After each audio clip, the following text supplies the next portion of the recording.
Do you love Chip and Company podcast? Be sure to head over to chipandco.com for even more Disney Parks news, entertainment, and review podcasts. Chip and Company has been delivering the best in Disney news, planning tips, and more since 2009. And now you can get that news in an audio-only format 5 days a week. Join us every Monday on Diz Life Podcast and start your week off the right way by living your best Disney life. Tuesday is our news and review podcast discussing the latest breaking news from the Walt Disney Corporation. Every Wednesday, we're discussing the latest in Disney parks in our Parks and Review podcast with Greg and Chip. Thursdays have Marc and Greg breaking down the top headlines of the week in And Company, a brand new podcast. And don't forget to tune in for Extra every single weekend with deep dives on the biggest headlines. Get that extra dose of Disney in your weekly commute, your time on the treadmill, or even just relaxing around the house. So what are you waiting for? Head over to chipandco.com today and become part of the fastest growing podcast network in the Disney community. We hope that you enjoyed today's podcast, and thank you for being a part of our podcast family.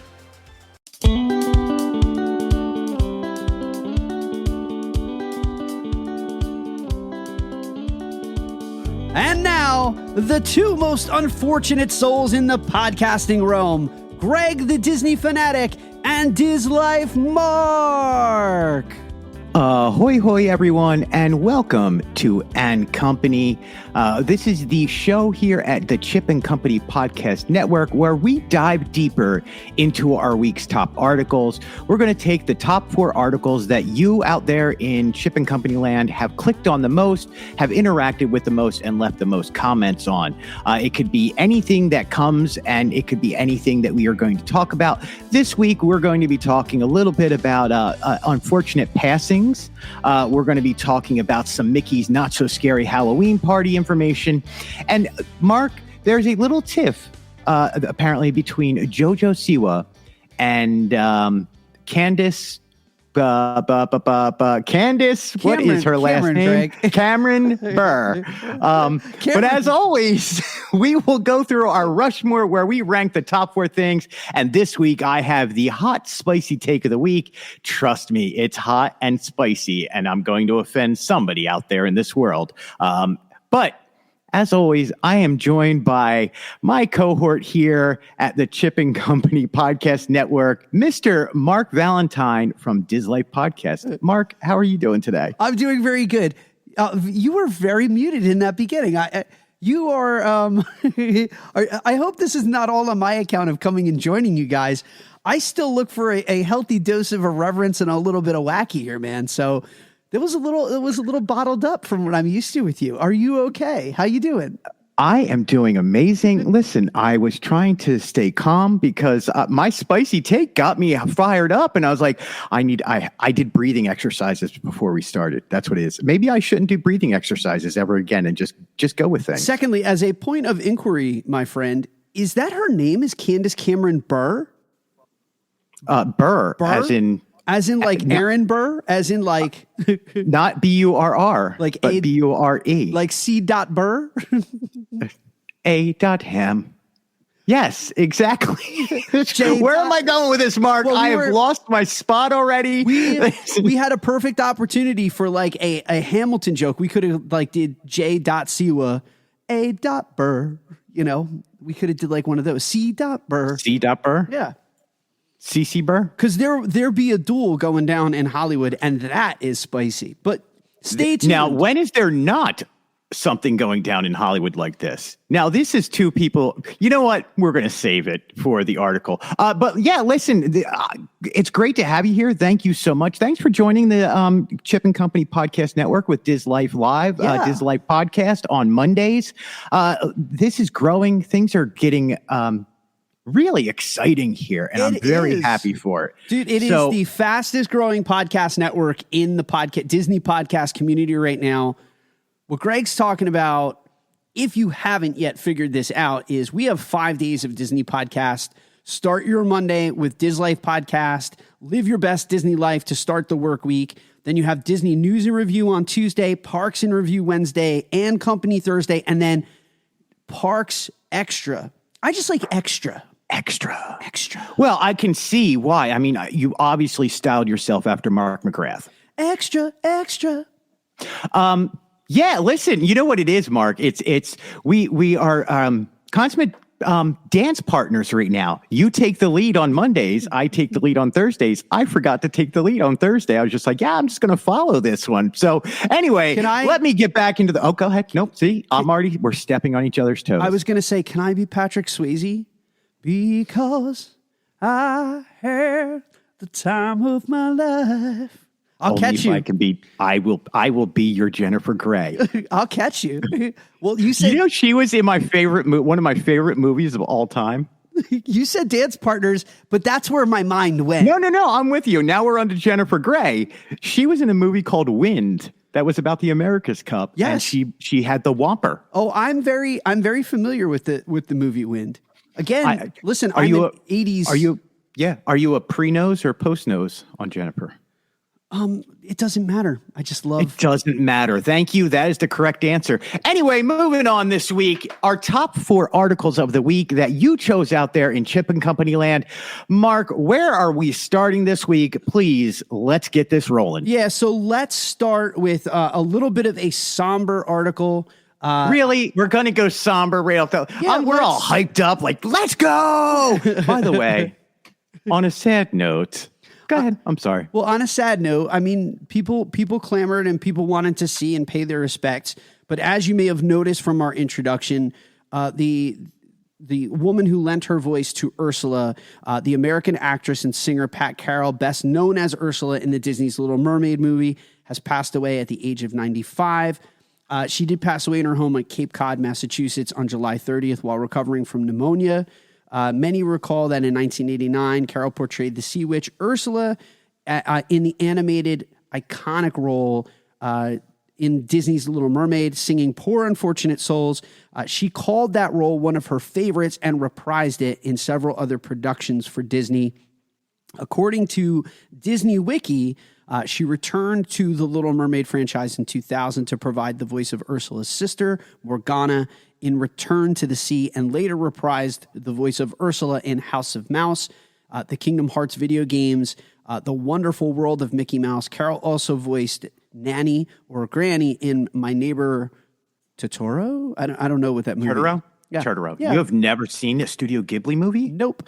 Old Lady Crowley in the first season of Tangled. What? The series? Hold on. I think that's more of a news story than that Carol. We'll get back to it. Go on. Let's show some respect. As well as Trini in a Goofy movie. I mean, you know, the Disney community, they more, I mean, she's a Disney legend. She's an icon. She's a legend.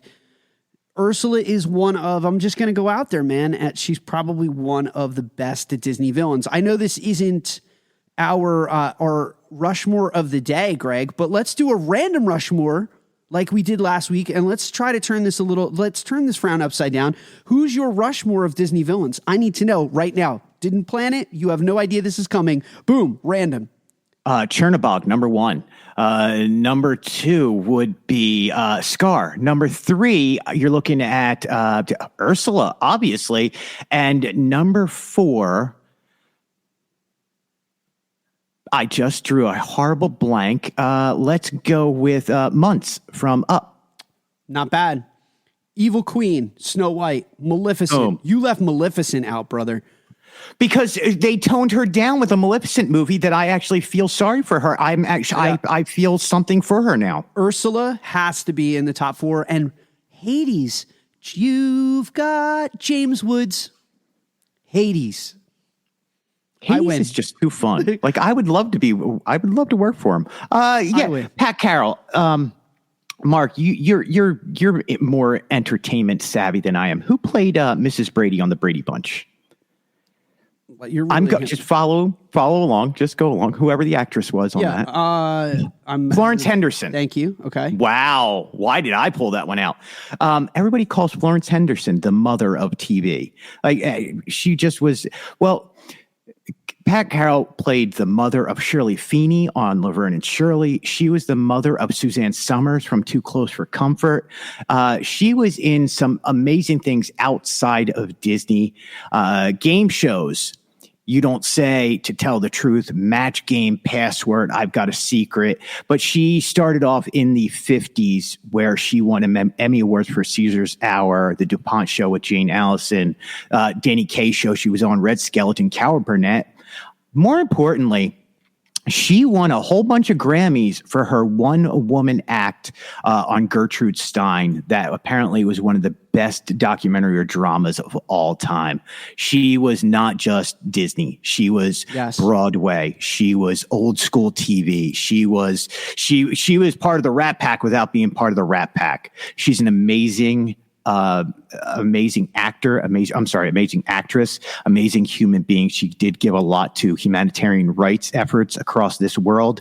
And to top it all up, you end your career, not end your career, but your biggest role is Ursula, one of the biggest villains of all time. So truly, my thoughts and prayers do go out to her family. This is look, 95, you've lived a very, very great life. I hope one day to have somebody doing this for me when I hit that age. Yeah. I mean, what else could I say, man? You did a really nice eulogy for her, but not only talking about her accomplishment, but also the stuff that she did. You know, our thoughts and prayers go out to her family and friends who are obviously mourning her today, but it's nice to see the Disney community coalescing around her. And for that reason, it was one of our top articles of the week as people wanted to pay their respects in their own way to this Disney icon. So now that that's out of the way, man, let's kick it up a few notches. Can we start singing Michael Jackson now? Gonna make a change for once in my life. There we go. Hey, let's go over to Harry Potter real quick. We don't discuss Harry Potter very often on this podcast. And we don't. On the last podcast, I got to talk about LeakyCon that had come through Orlando to the Orlando County Convention Center and had a great time getting back into Harry Potter for a little bit. But the second biggest article we had of the week was apparently Harry Potter, a Forbidden Forest experience is coming to the U.S. This is an officially endorsed from Warner Brothers event. We have some exciting news to share. Harry Potter, a Forbidden Forest experience is coming to Leesburg, Virginia. Walk into the depths of the dark forest and discover fantastic beasts and iconic Wizarding World moments illuminated like never before. Highlights will include: follow a trail through a mysterious and magical forest full of interactive moments, mesmerizing lights, and theatrical illusions. Come face to face with mystical creatures from the Harry Potter and the Fantastic Beasts films, hippogriffs, centaurs, unicorns, nifflers, and so much more. Cast spells with your wand, conjure a Patronus, enjoy a selection of magical food and drink inspired by the Wizarding World of Harry Potter. Prices start... it's about 60 to 90 minutes long. I did have the prices on here and lost it somewhere. So it's from October 29th, 2022 through December 4th, 2022. And it runs Mondays through Sundays, 5 to 11. I think people are excited to have this about. But let's talk about the dark side of the Wizarding World real quick, because a lot of people are going to ask, does J.K. Rowling have anything to do with this? And the answer is emphatically no. They actually released a statement saying that they don't endorse any of the words spoken by J.K. Rowling, but while at the same point, as a community that you have grown together with over many years, the community is solid and stands strong together in their love of these characters and in what Harry Potter stood for. Okay. I love when you take a back seat. You're like, you know what? I'm just not going to say anything. No, it's not. It's not even that. I mean, if I'm being clear, I mean, you know me. I'm a Star Wars diehard fanatic. Yeah. I mean, I don't really hang. Not that he's said bigoted things before, but I don't really hang on every word that George Lucas has said throughout the course of his lifetime.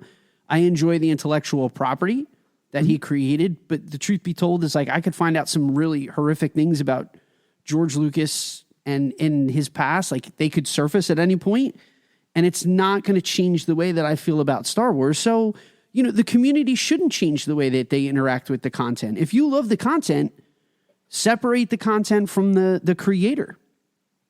Absolutely. I'm with you 100% on that. So let's get over to Forbidden Forest. Is this something that you would want to go to? This is Chip himself is actually going to it. It's about 4 hours from his house. Is this something that you would take your family to and experience? We took my daughter to see Harry Potter and the Cursed Child. It's now one part for her birthday. It was dubbed the Harry Potter Weekend. And we went to the Harry Potter store. We did the Harry Potter VR experiences, plural. Went to see that show. Conjured some magic of our own that weekend. So I am all about Harry Potter, my friend. I would definitely do this. This is kind of like the Stranger Things experience. And these pop-ups are becoming big. The walkthroughs and like people interacting with the environments of whatever the intellectual property is. I will not drive that far, but if it comes to the New York, New Jersey metropolitan area, you bet I'm going to this. Yeah, it's a great time. Leesburg, Virginia is such a beautiful town. I've been there a few times, and I'm trying to. It sticks in my head as a beautiful town. I can't remember why I was there, but I was definitely there. What house have you been sorted into, Greg? I'm just curious. I need to know this about you. Who has 2 thumbs and is in Hufflepuff? This guy. Puff puff pass. Okay, I like it. I'm a Puffle. Have you? Oh, what? Oh, you know. Go ahead.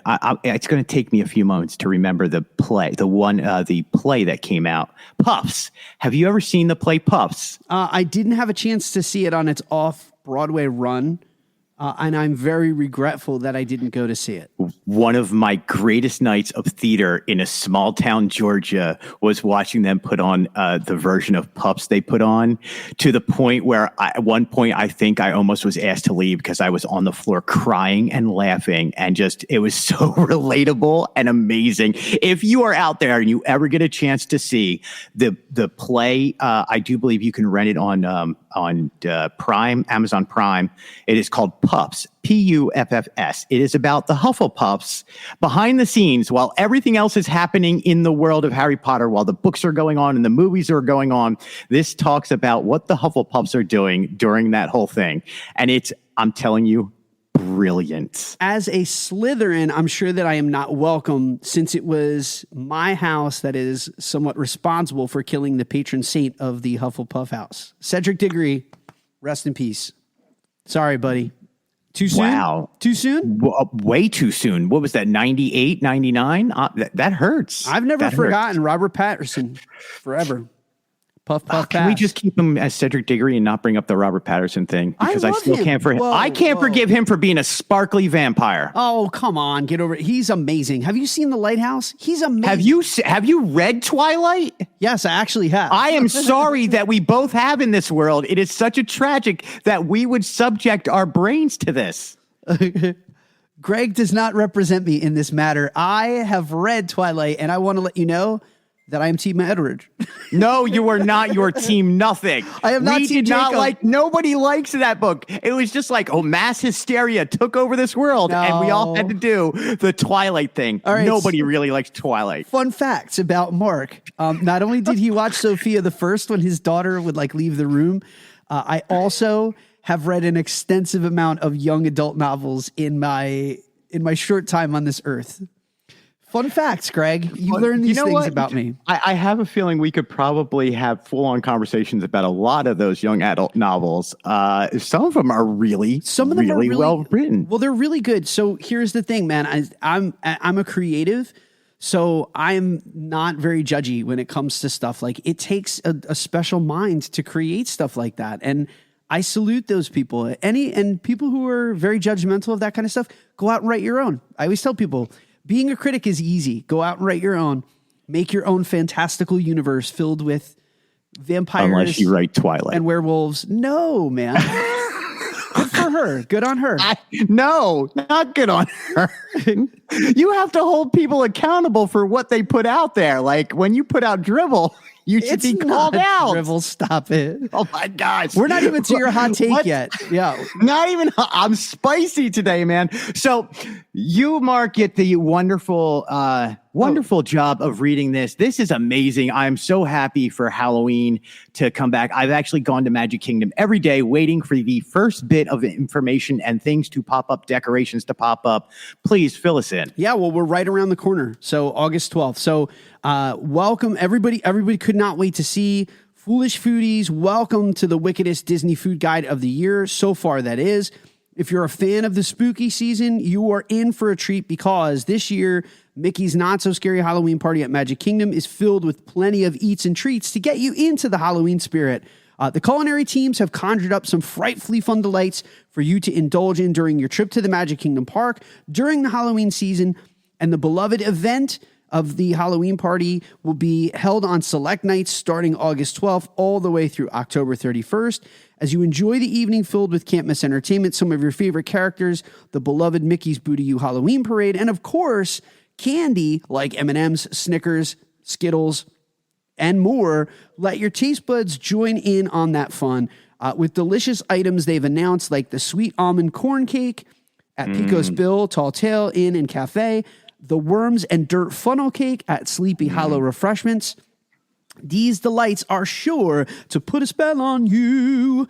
For an even sweeter evening, yes, I did just break out into Sanderson Sisters, you can indulge in wickedly delicious Disney's Not So Spooky Spectacular Dessert Party held at the Tomorrowland Terrace. It is a festive edition that lets you sip and snack on mouth-watering Halloween-themed concoctions, including pumpkin cheesecakes with frosting, chocolate-covered strawberries, cheesecake mousse with chocolate crumble topping and crisp pearls, and pistachio white chocolate. That word said? It's pistachio, like the giant in Mickey's the Mickey and the Beanstalk. A Christmas Carol. Wasn't it also Mickey and the Beanstalk? He was in it, but he didn't say Smithmashio. No Smithmashio in that one? No. What a disappointment. Did I mention this is all you care to enjoy at the dessert party with sweets and specialty drinks? Plus, it gives you, obviously, the guaranteed view of Disney's not-so-spooky spectacular fireworks. You book this one online beginning August 9th. It fills quickly with witches, sorcerers, and treat lovers alike. So the nice thing about that is they actually have two versions of the party. Now, the not so scary dessert party had disappeared for a few years. Yeah. So it's really nice to see that come back. You have two versions of it. You have the Plaza viewing or the Tomorrowland Terrace viewing. The Tomorrowland Terrace viewing is obviously a few bucks more. I think it's only like $14 more, but you get a reserved seat. If you're in the Plaza viewing area, you get a seat at the hub, standing room only. Terrace, I'm all about Terrace. But you get free food, not a lot of savory food. It's mostly, Marc, what is my blood type again? Your blood type is Dole Whip, Greg. Yeah. So I'm walking out of here probably very sick and needing a whole lot of insulin because it is decadent. Look, these snacks are great. It's so nice to have Mickey's Not So Scary Halloween Party back. This is going to be a great event. The fireworks coming back, the Boo-to-You parade, the characters that are out there, the hours. I love after hours. I can go to any after hour event at Walt Disney World, at Magic Kingdom, any day of the week. Please bring on more of them. I wish there was more. They do have some savory stuff that looks pretty good. The hot dog. I don't know what the hamburger with the sausage and the pickles and the pimento cheese is. That looks a little off to me, but the tater tots look good. The really important thing that was in there also was the Mickey popcorn bucket is going to be there. But to me, the Donald Duck candy corn sipper is coming out in October. I can't wait to get a Donald Duck candy corn sipper. Hot take from me. Oh, no. If I am paying anywhere from $99 plus for an event, I am not going to do a dessert party during that event. Just me. That's me and my opinion alone. I'm sure that it's worth it. And for people who don't frequent parks or don't have an annual pass and aren't there all the time, I'm sure that paying that for an entry to park and then getting that is probably a little bit more worth it than someone who's, say, there all the time. But for that special view of the Booty fire or whatever they are, the fireworks, I'm going to skip it, man. You get candy. There's so much other stuff to do that's out there. I'm not going to spend an hour and a half or 2 hours of a limited engagement event sitting eating snacks. I'm just not. If I'm being honest, no, and I'm with you. I can understand where you're coming from. I don't know if you're going to pay some $5 to $10 per snack anyway, and you're going to get 5 or 6 snacks. You're at $60 almost. To add in a sipper, all this other stuff. So you're basally spending about the same amount. You're getting a sipper there. No, you're not getting a sipper. I'm sorry, I misspoke on that. But Mark, I'm going to hot take you real quick there, buddy. Go ahead, hot take my hot take. Hocus Pocus, not a fan. You've said this to me. You've told me. I know about this. And you and I'm trying. Ready? I'm trying. You and I think alike on this one. I don't get it. What's with the cat? Like the cat did better on, what was the show? Sabrina the Teenage Witch. I like that cat so much better. Also the voice of Max Goof, by the way. So the same actor, same voice actor. I know how much you love Max Goof. We also talked about how much you love Max Goof. Absolutely love Max Goof. Just love it. No, you don't. So let's get ready to Goofy movie. rumble. So, ladies and gentlemen, Cameron Burr and JoJo Siwa are back in the news again.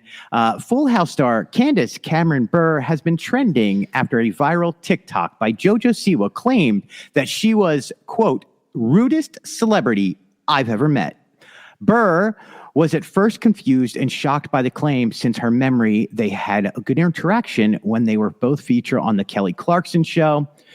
Candace told her side of the story with a video she posted to her Instagram where she shared that her and JoJo have already talked about the situation and explained that there's no hard feelings between the two after discussing what led JoJo to think that Candace was so rude.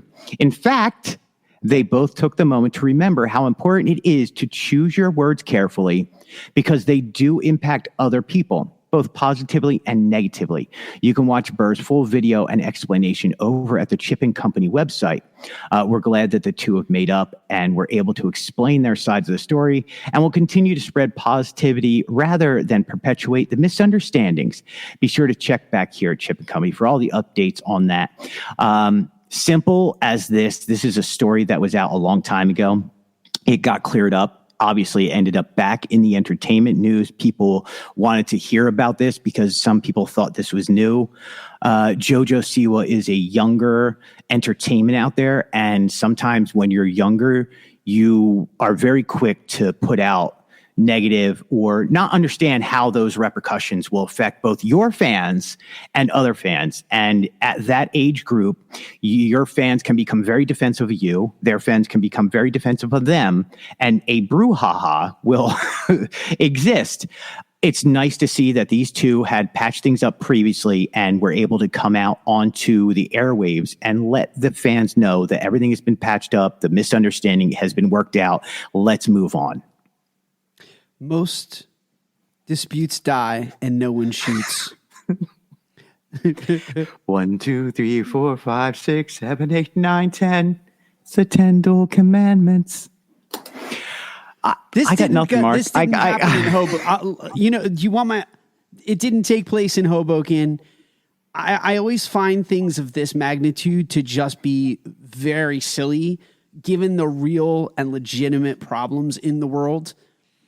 Not to say that it's important for these people to get resolution or whatever. Like it's good for them and their mental health and their mental well-being.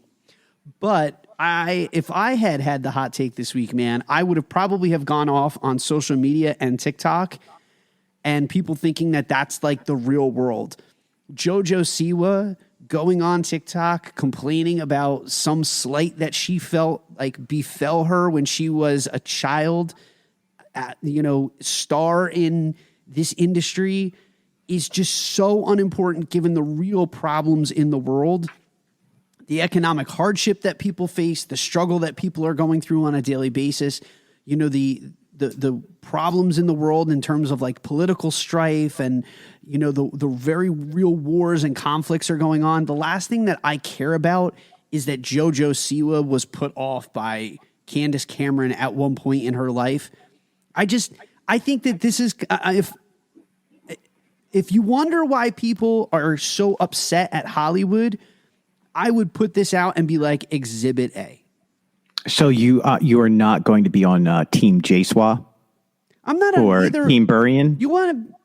I'm not on either one of their sides. You pick Team Edward. You must choose one of these sides. I'm not taking either side because I think it's so silly. And if I'm going to side with someone on this, I'm going to side with Candace Cameron because it's very real that it was probably a function. The last thing that she was thinking of at that point was giving FaceTime to JoJo Siwa, and she probably did dismiss her. She probably did blow her off.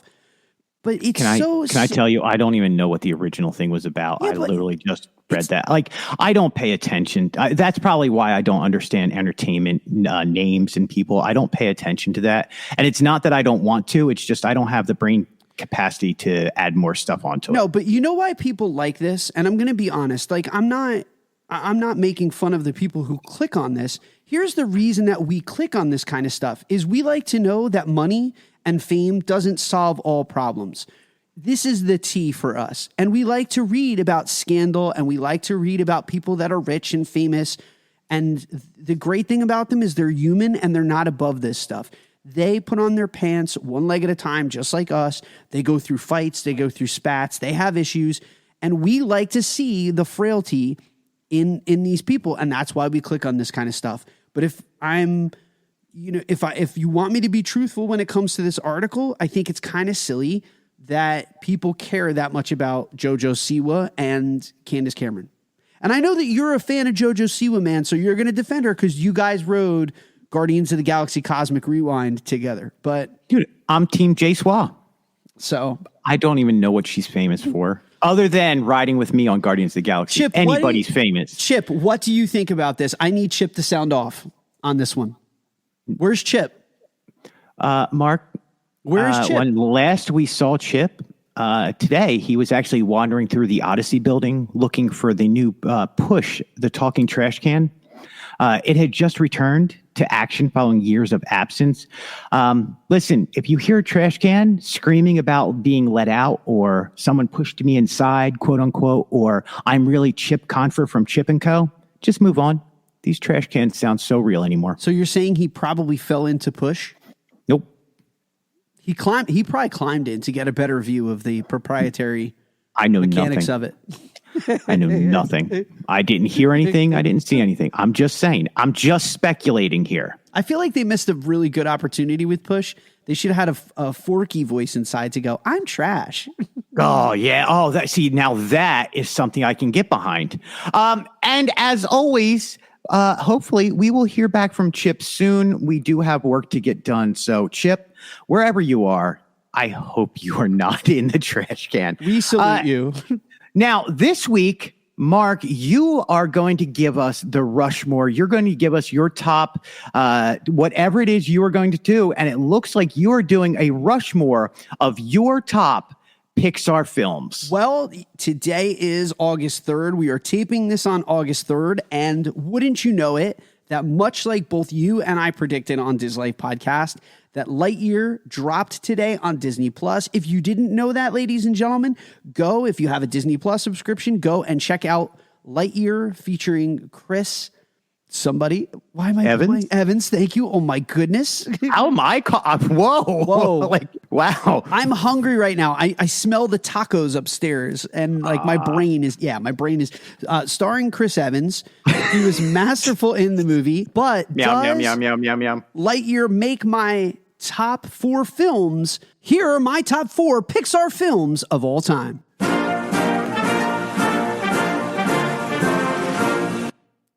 We would like to apologize to Mr. Chris Evans for forgetting his name.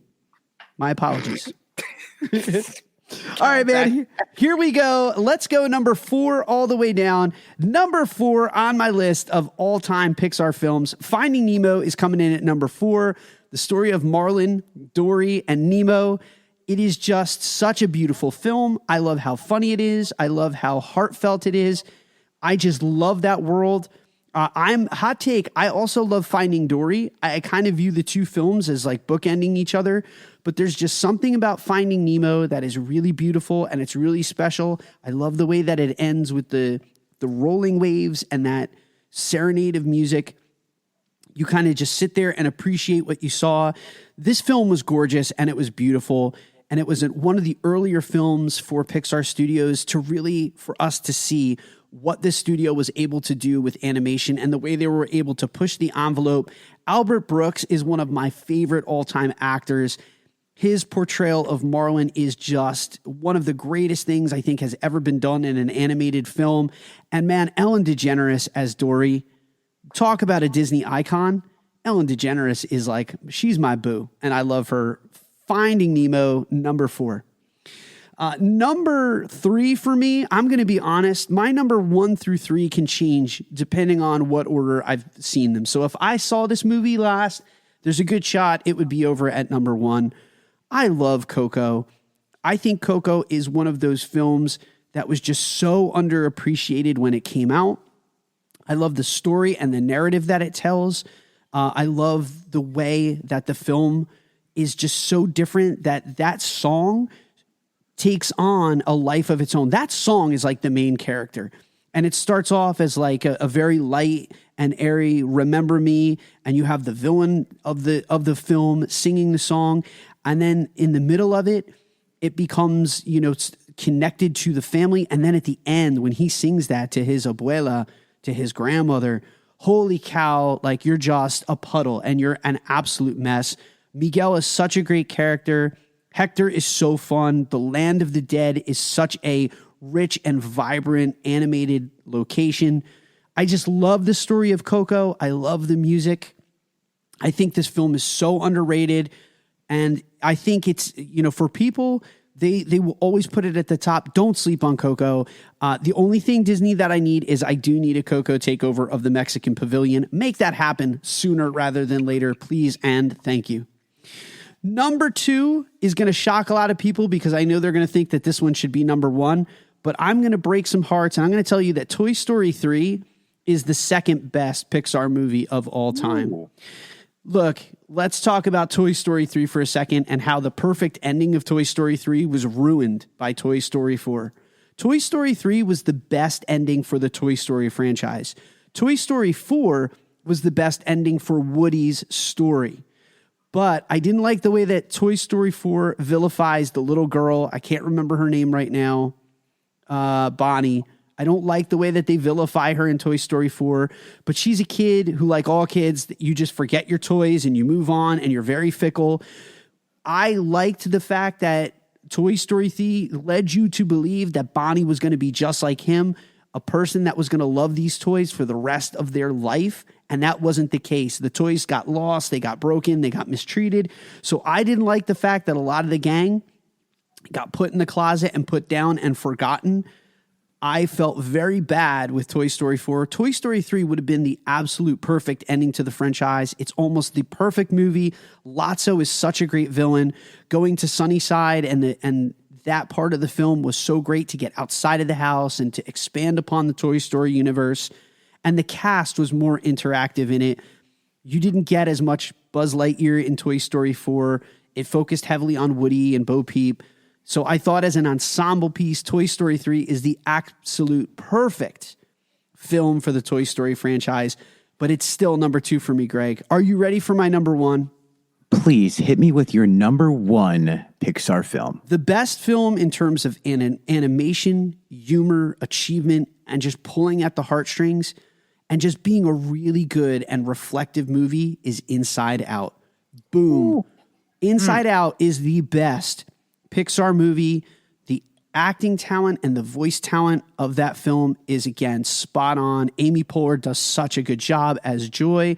I absolutely love Lewis Black as Anger, but the concept is so creative that inside of all of us is this like cranium command and these competing emotions the idea of core memories being so important in our lives and how those core memories kind of shape and mold who we are as we grow and develop emotionally and mentally. Just the concepts of the cranium and the brain, and to see the way that even though we want to be happy all the time, that sadness and these different emotions play this part of who we are. You have to allow sadness to get into these memories sometimes. You have to access that emotion. You can't shut off to anger. You can't shut off to fear and disgust. And the message of that film to me was just so good about what it takes to be mentally healthy. There are things going on in that movie that you can watch that film time and time again and constantly get something new, depending on where you are in your own emotional development in life. And for me, it's one of the movies that I watched with my daughter. It was really the first movie she sat down with me from start to finish. And when Bing Bong unalived in that movie, she cradled and held me tight. And she was little. She was like 3 years old. She just gripped onto me and held me and wouldn't let go. And it imprinted. That was a core memory moment for me and my daughter. So Inside Out, numero uno, the best Pixar movie. You may not agree with my Rushmore, but that is my Rushmore. Greg, you're more than welcome to take it on next week. But until then, that is my definitive 4 Pixar films.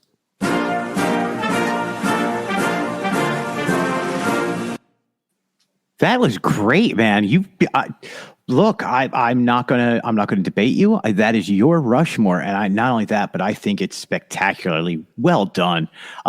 Where do you stand on Inside Out 2 coming out? Maybe I am so excited about Inside Out 2. I love those characters. We just talked about on Dislife Podcast we're going to talk about Dislife Podcast next week. Stay tuned. I'm losing grip with reality. I don't know when all these things are happening. And again, I'm really hungry. The tacos are cooking upstairs. Welcome to my Walt Disney World life. I have no clue what month it is. But we're going to be talking about Inside Out and D23 and the Imagination Pavilion.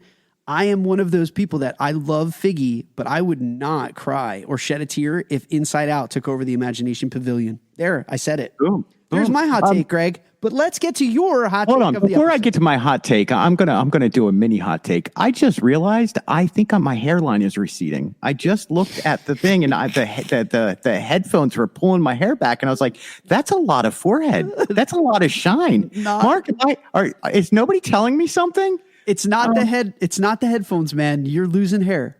Whoa, this guy. Oh, see, now my emotions of anger are up. Please, let's hot take this. All right. Every single week, we present you with the spicy hot take of the week. It's when one of us editorializes uninterrupted. There is no debate. There is no discussion. And so Greg has drawn the straw to give you his hot take of the week on something that is completely, again, random in the Disney community. It can be about Disney content creation. It could be about a park. It could be about a movie. What are you jonesing on this week? What are you spicy about this week, my friend?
I've seen horrible stuff go on behind the scenes.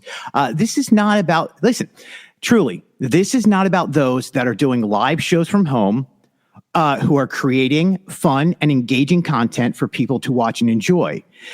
This is about those who just regurgitate the same old facts, showing the same old ride, asking their fans and fleecing their fans for super chat money so they can buy the next cupcake, and they never actually buy the cupcake. They just take the money and run. And the people out there are watching this, and that's fine. I have no problem with people watching live streamers. I really don't. I think if you are a live streamer out there, give us something worth watching. Give us your opinion. Give us something new and original for us to hold on to. Be upfront with people. If you are selling a product, if you're going live so you can sell a product other than yourself. So if you are a Disney vacation planner, if you're selling vacations, there's nothing wrong with you going to the park and showing your audience around the park. Look, this is what you're going to see when you buy a vacation from me and you get to come to Walt Disney World. You're going to see the magic. You're going to see the happiness. You're going to see these wonderful things. It's these live streamers who just show up at the parks for no reason. They're there for 5 to 10 hours. They're talking while you're in line. They act like the world is their oyster, and they act like they had something to do with anything that is going on in the parks. So please stop. There's just so many of them, and every person out there thinks that they can do it.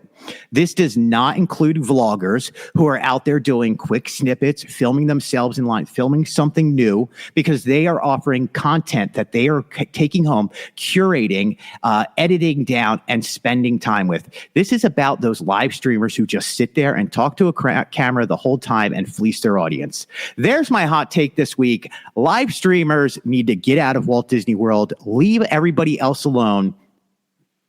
Enjoy the buffet. Wow. I have no ending. And look, that not only that, but here's my real hot take, Mark. That's going to piss off a whole lot of people in our community because none of them can handle the truth about what's going on in this community. They don't realize how toxic they are, how much they're ruining the fun for all these families who can't afford to come here and live here on a daily basis. And they just come out here and they talk loud and they ruin the magic for everybody that's around them. And they have to be first out there and they have to push you out of the way to get merchandise, and they act like whatever they're doing, like they are the number one actor in the story of Walt Disney World. Well, let me tell you something. We're all not the number one actors. We are not the star of our own shows. It's Disney itself. It's the magic that it brings, and let people have that magic. Now, I'm not allowed to debate you. I really am not allowed to, it's your hot take, man, and you're welcome to it. I do want to just add a little caveat and say this. We do know some live streamers who do offer serious value to the community, but they have carefully curated that content. Like they go in with a list of things that they're going to show and talk about. They talk about history of things. If you are giving something to it, I think that there's a lot of value to being in the parks for people who cannot be there. But I think what you're also talking about are people who just have access.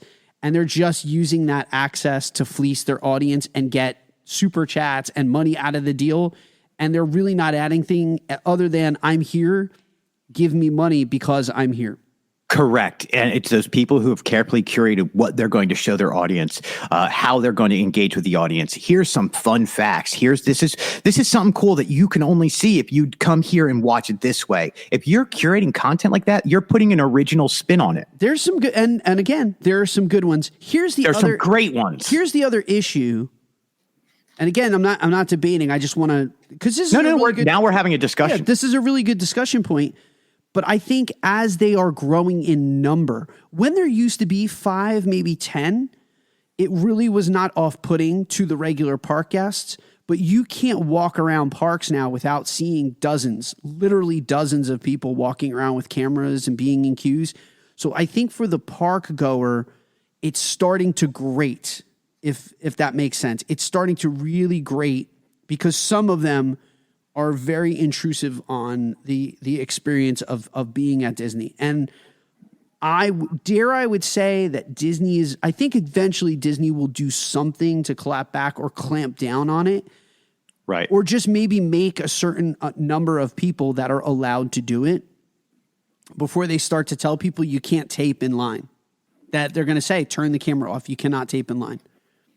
Disney will eventually do something.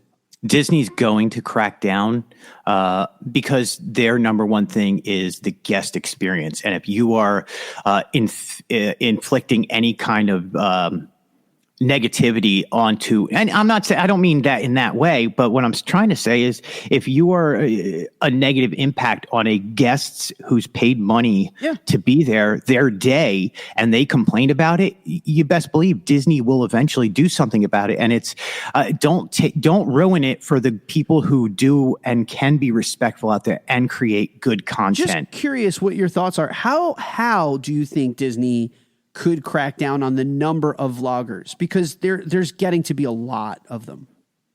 Right. Vloggers, so you can't. Not vloggers, live streamers. So I think it's going to turn into like a media access thing. One of two things. Either A, you work for a company who has media and can come in and you know what rules to follow that Disney has in place. Or the other thing is you can't do it in buildings.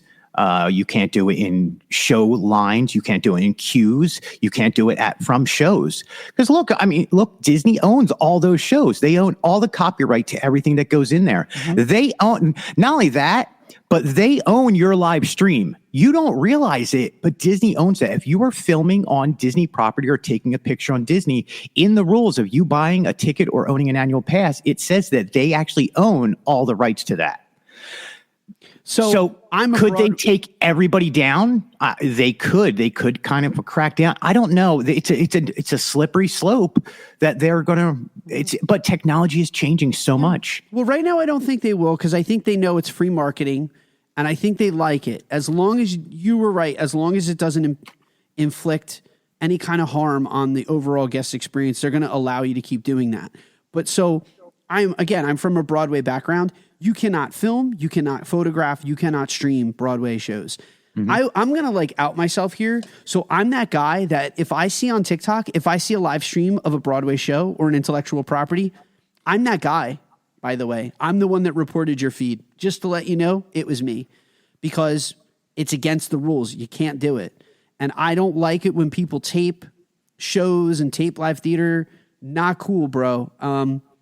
I'm with you on that because I come from a live audio background and I've done many major live shows, and you would work with some bands who are like, listen, if you would like a copy of the show that we're doing, we don't mind if you bring in your equipment and plug into our feed. Yeah. We will give you the proper feed. We want to control how it looks and sounds because we want to make sure the best product is out there. We don't want you to be able to spread around our worst show ever.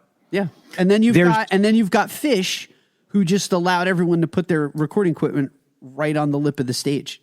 Right, because they're going to put on a great show no matter what. Yeah. I don't ever remember those guys having an off night. Look, I don't think you should be able to just take any performance. You paid a ticket to be there. Why should Lady A, who is sitting at home, get that same show for free? It takes away. It takes away from the actors. It takes away from the Actors Guild. It takes away from the producers who put on the show, who put up all the money to put on the show. You're just stealing money, and people will go, oh, they have enough money to survive. Well, the only reason they have money is because they put on a good show and they deserve it. Yeah. So you're just stealing. Spicy. This whole thing was spicy, my friend. Why did it see you? I was just riled up from the beginning. Look. Again, I do have a lot of live streaming friends, and I do see the difference between somebody who's offering a real service and offering real content who put time into it. But I also see a lot of people who would just sit there and literally show the cover band that's playing somebody else's music for a live feed, and 50 to 100 people are watching it going, oh my God, you guys are the best. Okay. All right, Mark. I think at that point, we're going to beat this one to death. Yeah. I didn't mean to cut you off. I literally just threw a Nilla wafer into my mouth because I'm starving. You're starving. I'm starving. I'm going to play a pizza to go get some pizza tonight. I like that idea. Again, tell everybody where they can find all these shows on the Chip and Company Podcast Network. Ladies and gentlemen, everything that we talked about tonight was done on the chipandcompany.com webpage. You can also get us on Facebook at chipandco.com. Facebook, Chip and Company or Chip and Co. Instagram, same handle, Twitter, all that other stuff. You can catch us here on Monday through Friday on the Chip and Co Podcast Network with Diz Life Podcast on Mondays, Disney News and Review on Tuesdays, Parks in Review on Wednesdays, and Company, which is what you're listening to on Thursdays, and Disney Parks in Review Extra on Fridays on whatever we're going to talk about. We're probably going to have some Universal stuff coming up maybe this week. Who knows? We appreciate you guys out there. Thank you so much for clicking on these articles and listening to this podcast. Marc and I are very happy to be part of this. Marc, where else can everybody get you? Right here now on the Chip and Company Podcast Network. Our legacy content is at DizLifePodcast.com, but all of our new episodes will be airing on the Chip and Company Podcast Network on Mondays. And I will say, everybody check out on this Monday coming up will be Diz Life Podcast. First episode here at the Chip and Company Network. It is a great, fun, amazing episode. Marc is a great host, and I'm glad to be co-hosting along with him. So other than that, Marc, I don't even know how to end these shows anymore. So I'm just going to throw it over to you. Bye, everybody. That's it. Boom. Hey guys, Diz Life Marc here, and I want to tell you all about the official travel partner here at Chip and Company. Let our good friend Sarah at Destination to Travel help you plan your next Disney vacation. Sarah specializes in planning dream vacations for your family. She's an authorized Disney vacation planner, and she can help with every step of your magical vacation. The best thing is that her services are 100% free. Want to travel beyond Disney? Sarah has you covered there too. Want to find out more? Fill out a trip request form over at the website at Chip & Co. or email her directly at sarahsolberg@d2travel.com. What are you waiting for? Start planning that dream vacation today. Email her at sarahsolberg@d2travel.com.